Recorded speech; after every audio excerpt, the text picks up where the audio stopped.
le président Kabila n'a pas eu un seul petit mot de compassion pour les atrocités subies par les populations du Kivu. Aucun mot de compassion. Aucun mot. Aucun mot, j'ai lu, aucun mot de compassion. Sinon, la préoccupation à récupérer le pouvoir, d'après sa tribune. Mais de l'autre côté, nous avons un président qui est préoccupé par les atrocités de son peuple et qui voudrait y mettre fin. Vous voulez empêcher à ce président-là de mettre fin aux atrocités de son peuple pour qu'on discute d'abord du partage du pouvoir. Non, c'est immoral. C'est immoral. C'est immoral. Quand il dit que le M23 a des revendications légitimes. Mais que dit la Constitution lorsqu'on a des revendications légitimes? La Constitution dit de prendre les armes. Au contraire, la Constitution dit dans son article 64, celui qui veut prendre le pouvoir par les armes, eh bien, le peuple doit se lever contre lui. Ah donc, il pousse le M23 à prendre les armes et il demande au peuple congolais de croiser les bras. C'est contre nature. Mais Satoulou, depuis toujours, l'opposition, même lorsque Kabila est au pouvoir, a toujours accusé Joseph Kabila de travailler en collaboration, en intelligence avec les groupes armés, notamment les M23. Peut-on conclure que les soutiens de Joseph Kabila au M23 ne datent pas d'aujourd'hui? Parce qu'il y a aussi des...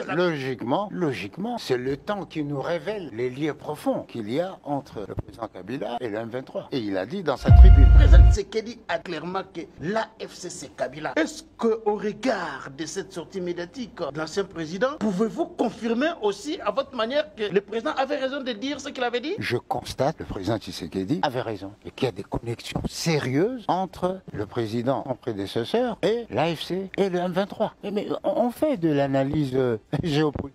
Il faut le savoir. Il ne faut pas se cacher la vérité, ni par pudeur, ni par respect humain. La vérité, c'est que l'AFC, le M23 et tous ceux qui le soutiennent œuvrent sous la responsabilité de Kagame et du Rwanda. Les autres qui veulent reconquérir l'indépendance de la République œuvrent sous la roulette du président Tshisekedi. Alors, nous nous trouvons entre le camp de la patrie et le camp des Ganelons. Il faut choisir. Les camps du partage du pouvoir auquel vous faites allusion, incarné par Joseph Kabila, dans son discours, Kabila n'a pas parlé du partage du pouvoir, mais c'est attendu. Il a parlé des revendications légitimement du M23. Il faut avoir une lecture métaphysique de ce que vous voyez. C'est ce que cela signifie. Parce que, bon, revendication, légitime, illégitime, ou factice, on va aboutir à quoi? Partage de responsabilité, mixage, brassage dans les administrations, etc. Aujourd'hui, c'est la... Là, le Rwanda va se retrouver non. Et là, c'est la priorité par rapport à celui qui veut sauver les Congolais des atrocités des armées d'occupation. Mais c'est immoral d'établir une équation. C'était immoral.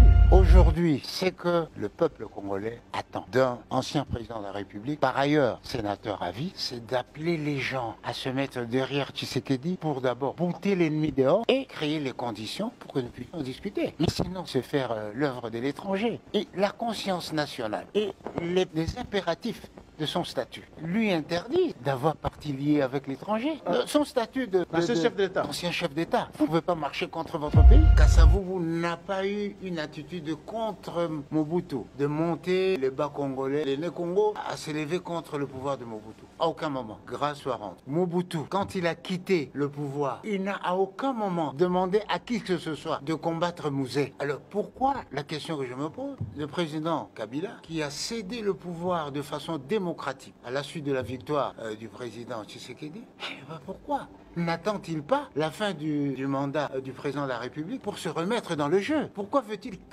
remplacer un pouvoir démocratique par un pouvoir despotique? Despotique de type FPR. Et donc vous pensez que Kabila aujourd'hui est en train je ne pense rien. Je vous dis de préparer un coup d'État pour arrêter le mandat de Tshisekedi? Jésus a dit, si vous avez des yeux, il faut voir. Si vous avez des oreilles, il faut entendre.